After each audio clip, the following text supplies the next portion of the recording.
Today we're going to try and take a deeper dive into, as the title says, an industry divided. I think what's most important is that we do it with respect and with love and with authenticity. How many of you were fortunate enough to listen to Miles Adcock and Paul Alexander and Lizzie on the first presentation of this conference? So a few of you. Let's just say that if you missed it, you missed something that was really cool, and it also mimicked what I want to do today. They talked about authentic leadership. I think that you can expand that to just authenticity as a whole as we walk through our lives and through recovery. So the angle without judgment is just to learn whatever we need to learn to live authentic and purposeful and well-balanced lives. We're going to touch on some stuff that's super sensitive. People tend to get offended if they take a stand on one side or the other of abstinence-based 12-step recovery versus medicated or medication-assisted therapies. If I make one point today, I want to make the point that there is no one answer. There is no right answer for everybody. I want to present my authentic truths because I'm privileged to have the opportunity to stand up here. But I don't want to do it in a way that is offensive to those that think 12-step recovery and abstinence-based lifestyles are archaic or ineffective. I want to state my truths and be open to listening to others and do it from a place of authenticity. And because I do believe fervently that abstinence-based lifestyles are possible for most of us. And I think what we've got going on right now is kind of messy, and I want to have a spirited dialogue around that. So that's what this is about. You're going to hear from a dear friend of mine, Donnie. It's just one man's story. We all have our stories.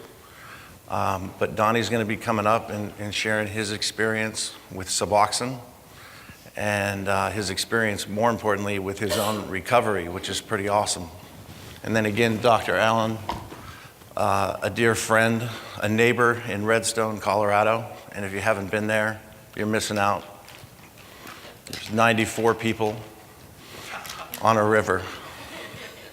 So, anybody besides me know about Mark Nepo? Besides my bride, Stacy Lee. I want to share with you what I start each day with. It's called the Book of Awakening.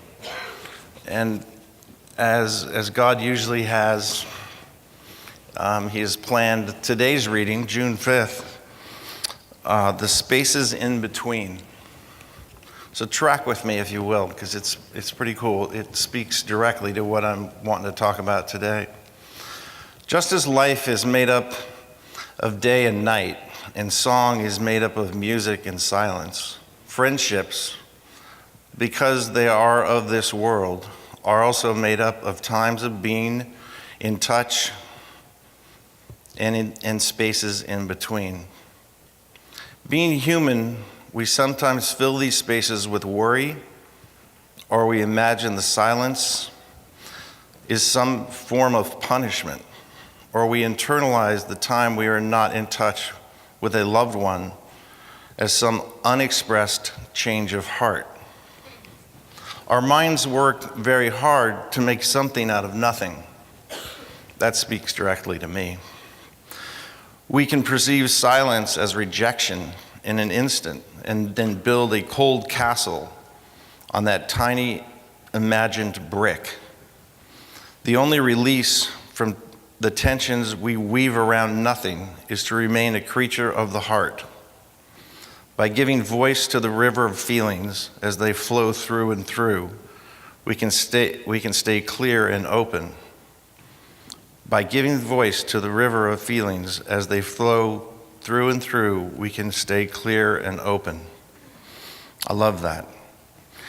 In daily terms, we call this checking in with each other, though most of us reduce this to a grocery list. How are you doing today? Do you need any milk, eggs, juice, toilet paper? Though we can help each other survive with such outer kindness, we help each other thrive when the checking in with each other comes from a list of inner kindness. How are you today? Do you need any affirmation, clarity, support, understanding? When we ask these deeper questions directly, we wipe the mind clean of misperceptions. Just as we must dust our belongings from time to time, we must wipe away what covers us when we are apart. And then Mark always gives you some action items. Meditate on these statements, what they mean to you. Speak to them to a loved one. Speak them to a loved one. I appreciate you and your heart. I want the channel of heart to be wide open between us.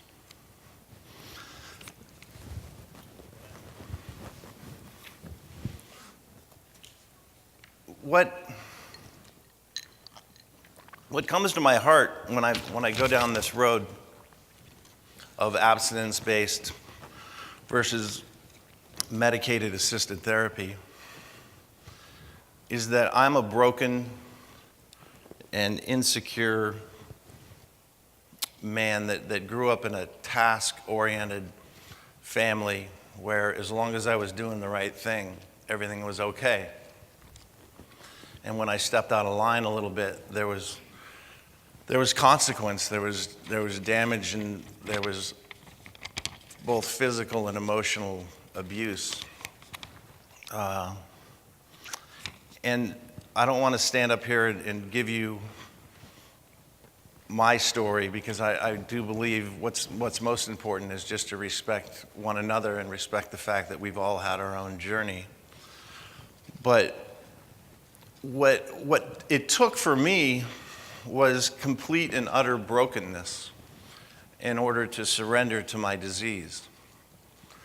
And through my surrender, I leaned back into a loving God.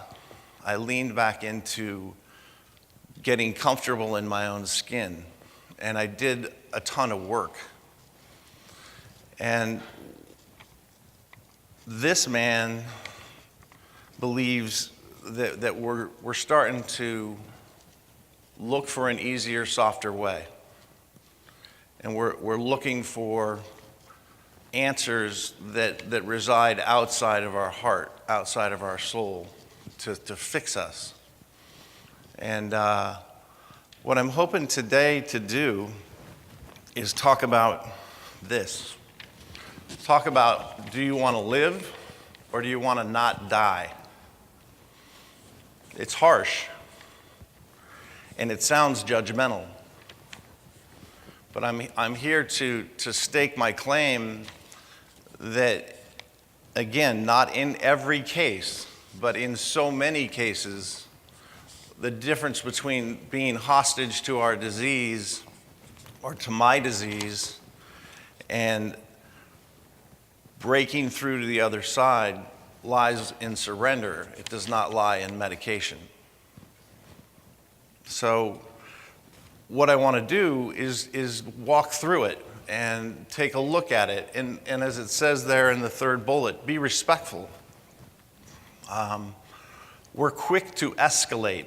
I'm reading over and over and over that because I believe in abstinence-based lifestyles And because I believe that the 12 steps don't just apply to drug addicts and alcoholics, but to every human being, that I'm somehow self-righteous, and that the lives of those that overdose because I didn't believe as a man or as a leader of an organization that somebody needed a pill to squelch their cravings, that if they die of an overdose, that's on me. You know, we're on the front lines, and as you've heard from different speakers, this is tough stuff. Self-care is absolutely essential because we can't give away what we don't have. And today, Dr. Nelson's going to give you more of a medical view of things. I'm going to give you more of a human or experiential view of things. And I encourage challenge, I encourage question. But if we can do it from a place of love, then we'll probably all be better off. Because I take offense to people that think I am somehow self-righteous, or that the blood of another man's life is on me because of my beliefs. I think we all have choice in how we want to battle this monster. And I think that there are certain situations that medication is absolutely essential. But I also think we're leaning in that direction too quickly and too often. So the question is, how do we best serve each individual and family that entrusts us with their care? This resonates with me, and I'm going to read it, even though that's a rule in speaking that you never do. Never read your slide. But I'm going to do it because I'm a rule breaker. The biopsychosocial framework also acknowledges that while addiction can be treated medically, preventing it requires addressing those social and psychological determinants. In fact, this forms the cornerstone of today's prevention science. NIDA. I want to really encourage you to look at that, because it speaks to where my heart is. It speaks directly to the importance of a biopsychosocial and about the absolute need to deal with that in somebody's recovery. And this is not coming from me, but rather a wonderful organization that helped represent us.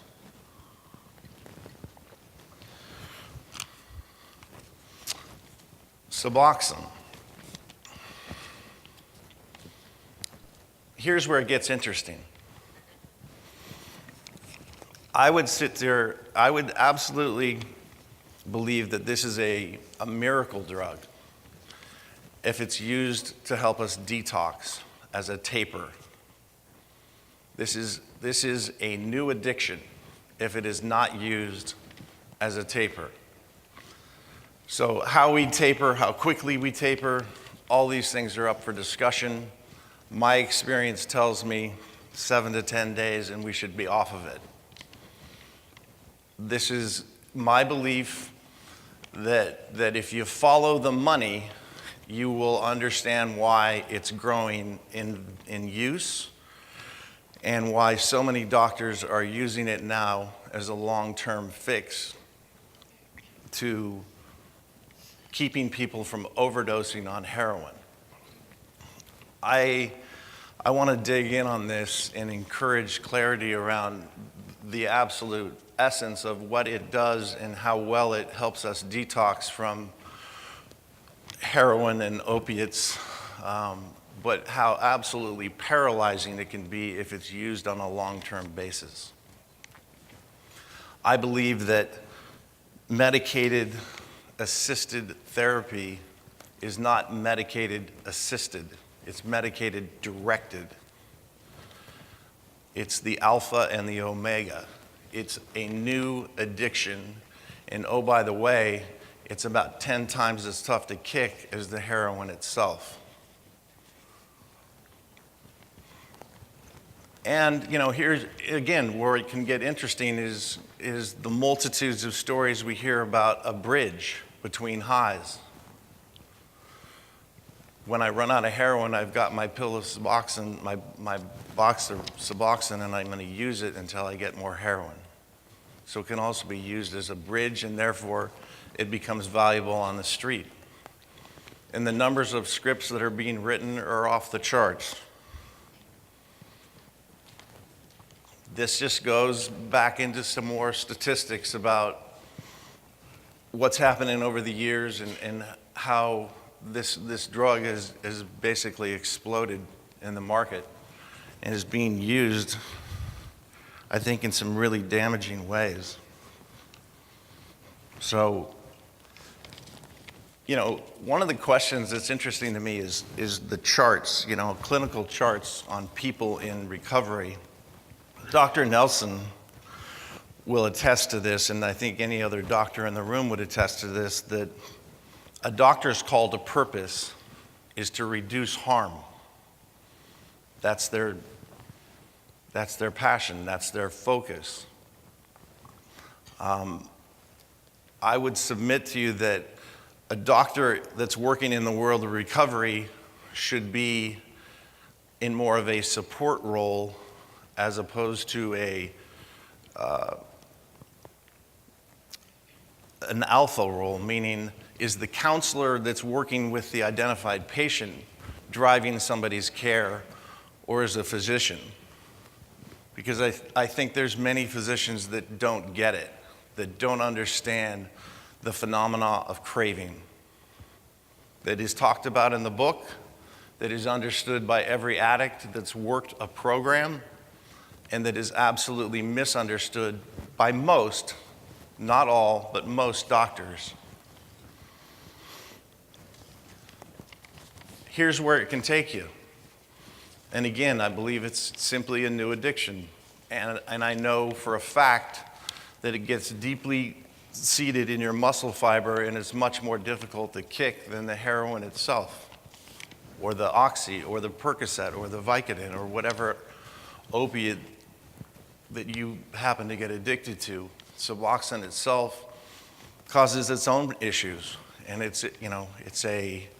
the argument for it is it's not gonna give you the euphoric high, but it'll prevent you from overdosing and dying. But it is just another narcotic. Tolerance is why addicted people escalate the amount of drugs they take and often feel that they are always chasing but rarely achieving that elusive ecstasy that they experienced early on. I can tell you that this drug addict used every day for 20 years, chasing that first high. Whatever I needed to take, whatever I could get my hands on, I wanted to get back to that absolute magic that I felt the first time I did a bong hit. I can also say that I never got back there. The fix, that's controversial. Does everybody know about the fix? I mean, am I the only one that reads their craziness? I think they have great stuff, but it makes my hair stand up occasionally, so I have to grow up. But the whole argument that you can live a normal life while on Suboxone is true. You probably can. I mean, this drug addict went to work every day for 20 years, and I was high every day. Never missed a day of work. So I was physically there, but was I emotionally there? Was I attentive? No. I just happened to be a pretty good salesman. I think we got to set the bar higher. I think we got to keep it tight and not just give the convenient answer, but the one that resides in humility and honesty and acceptance. This disease deserves our full respect. Some more arguments. Whoa. I did? Thanks. My wife, as always, is holding me accountable. I love that. How do you define sobriety? The pictures are powerful. This is where it gets tricky, though, because I can't define other people's sobriety, and I don't want to judge other people. I want to stand up here and fervently believe in the work that needs to take place for this drug addict each and every day to try and grow up, try and dig deeper, try and figure out how to love, not just myself, but the people around me. And I was having a discussion the other day with a therapist that talked about, Dirk, you're crazy. If I don't give my patients Suboxone, they won't show up to group therapy. And, you know, how do you speak to that, Dirk? And it's like, I remember, and this is where I gotta go. I remember standing at the front door of a place called Creative Care in Malibu, which was my second treatment experience. And I fell to my knees and I was bawling like a baby. And I looked up at Dominique and I said, my name's Dirk and I don't know how to do life. Teach me how to do life. And from that day to this day, I've been trying to figure that out. And it's not always easy. It's pretty tough. But to me, the puzzle piece that needs to be talked about is what you have to do to move forward is show up as your authentic self. And if I'm a little bit high or a little bit altered, that group I show up to is once again not going to represent who I truly am. I'm going to be altered. My neurochemistry is going to be changed. So when I show up, once again, Dirk's not fully there.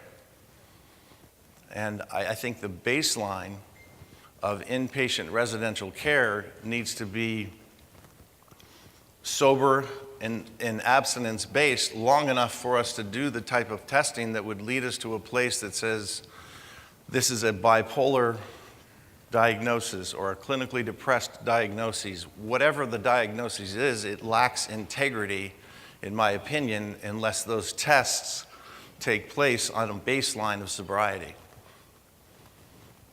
So that person that can't go to the group because they don't have their pill needs to lean into what's truly uncomfortable and show up as themselves and start from there, as messy as it may be.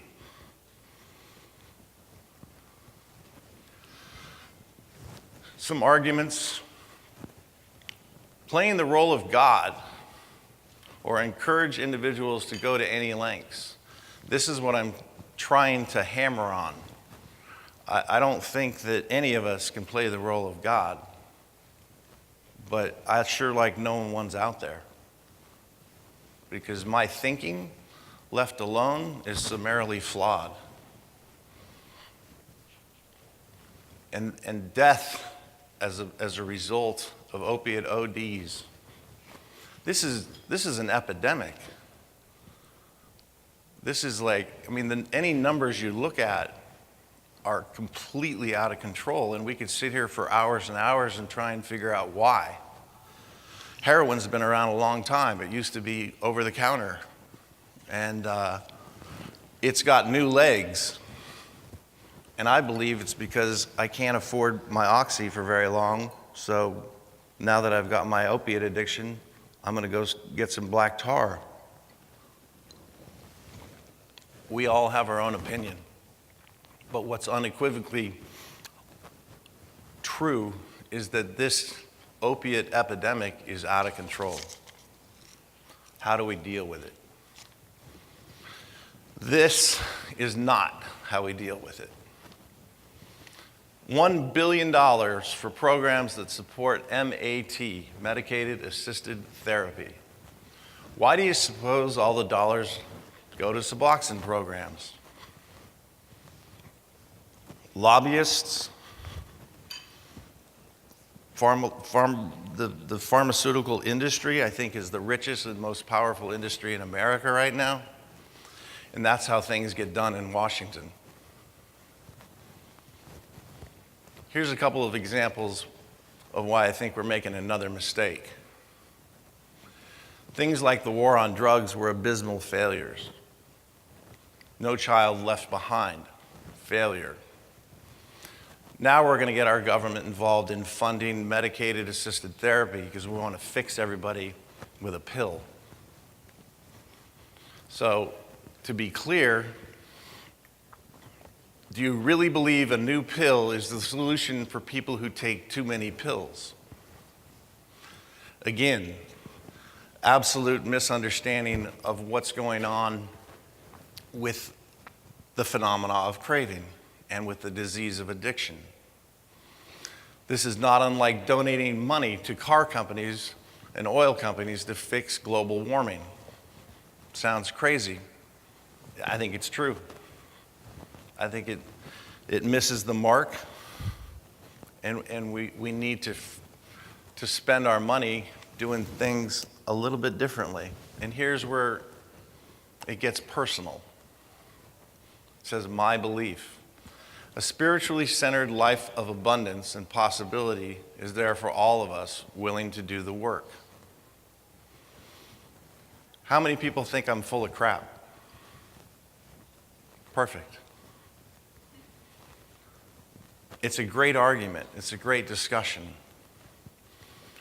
Pursue God or a higher power of your own understanding. This is where people repel against the dreaded 12 steps. The fact that God is mentioned 6 times. I would submit to you that, they do call it a God of your understanding to make it a little bit more palatable. My bride, Stacy Lee, she calls it spirit. But at the end of the day, what they're really telling us to do is get out of our own head. Because left alone, an addict's head has flawed thinking. Otherwise, we wouldn't be doing what we're doing. So it's simply encouraging us, and I would simply encourage each of us to pursue God, pursue spiritual life of some kind that works for you, however you define it. It's rich, it's powerful, and it works. I think the argument that it doesn't work is laughable. I think statistics that we're reading are skewed. I think the program of Alcoholics Anonymous is the most successful self-help organization in the history of mankind. It's been around 80 years because it works. Anybody that argues that has a very narrow lens. There's millions and millions and millions of people that are alive today and living rich, full, well-balanced lives because they believe in what's offered in the walls and rooms of AA. Does it work for everybody? No. But I can sit up here and will die standing up here believing that it's a foundation of truth and a value system that works not just for drug addicts and alcoholics, but for people of all walks. A full surrender. Surrender to me is the key to reshaping your thinking. It's a beginning. I tattooed it on my leg in case I forgot. But the word surrender, I grew up with the precept that I was supposed to be a gladiator, that I was supposed to be a warrior, and that I was going to go conquer the world. So I put on my armor every day, and I tried to inflict my own will in a way that would get me through to the other side. And it worked for a while. But what really worked for me is when I surrendered to my own will and I asked for God's will to direct me through each day. And faith is best defined by the time between when you ask God for something and when you see it. That's what faith is. In other words, I might live my whole life and never get the answer that I want. But if I can ask for him to show me his will and ask for him to direct my thinking, I got a shot. Because my own thinking doesn't work so well. How big is the stretch? Again, I'm not going to be bashful about the fact that that book is important. The big book of Alcoholics Anonymous was written a long time ago, and we have a lot of new understanding. But I think what's absolutely true are some of the foundational pieces that it brings forward. And I don't think it's a Christian book. I think it's a book of very practical approaches to a very complex life. And it gives me strength. It gives me hope. And it helps me believe that there is a freedom out there if I follow the steps and I listen to the guys that have come before me, try and teach me how to do life and be a man of integrity. Live in the light rather than the darkness and shadows of my disease. So I don't think the stretch is that great. More abstinence baselines, things that work. A structured clinical container, experiential opportunities, community service. Again, I won't bore you. You guys have had 4 days of education. But my piece here is only that if abstinence is the baseline, there are things that we need to lean into, like emotional intimacy. How foreign is that? I mean, again, this man grew up with a dad that I've never seen cry, and was kind of a militant dad, and I love him to death. He did his best, but the whole precept of, I never sat down with my dad as a teenager and talked about male intimacy. I mean, what? But to me today, that's the key. It's how do we live lives of radical vulnerability, complete transparency, and truth. That was just completely foreign to me. And as I grow and as I put down the drugs and alcohol that used to fill that hole, things like learning how to be emotionally intimate with men that I work with the woman that I try and love every day, I don't need to deal with anything else. If I can learn how to love another human being, then I've succeeded. And I think it starts with learning how to love myself, which still is very much of a work in process. But I think, again, showing up to the dance as my authentic self is the key that unlocks it all. How about this? Making a science out of having fun. To me, if abstinence and sobriety is not fun, it's not going to last. It's just not going to last. It's like, why the heck would we do it?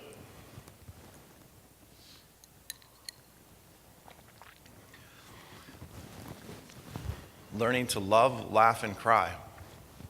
Sometimes I think that's like mundanely simple and kind of stupid. And other times I think that's the key. I absolutely believe that learning how to cry or grieve or deal with the trauma and feel it is the key. Not to suppress it, not to numb it, but to own it and to figure out a way to walk through it. I want to spend the rest of my life trying to figure that out. Step 11, and I will read it. We consider our plans for the day. Before we begin, we ask God to direct our thinking, especially asking that it be divorced from self-pity, dishonest, or self-seeking motives. Under these conditions, we can employ our mental faculties with assurance. For after all, God gave us brains to use. Our thought life will be placed on a much higher plane, and when our thinking is cleared of wrong motives. I mean, that just speaks directly to me. Again, it's simple, but it's not easily executed. It requires humility, honesty, and acceptance.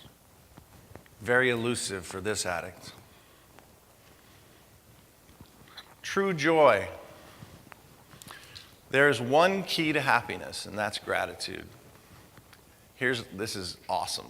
Gratitude and discontent cannot coexist. They are like light and darkness. Choose gratitude daily, and you will find joy. And for my bride, Stacy Lee, and I, we found joy right here. That's where Redstone is. That's Mount Sopris. But the pursuit of joy is a worthy pursuit. And the discussion that I'm talking about today has many layers and many angles. What I hope to do with my part of this is just dummy it up, because that's what works for me. Keep it simple. Now, we're gonna shift gears here, and I want to tee this up properly. Donnie is like a son to me. He's a young man with huge potential, a large heart, possibly the most sensitive man I've ever met, which is hard when you're working together occasionally, but we figure things out. But with all sincerity and with all the truth that I can muster up, this is just another man that has a story, and it won't take but a few minutes.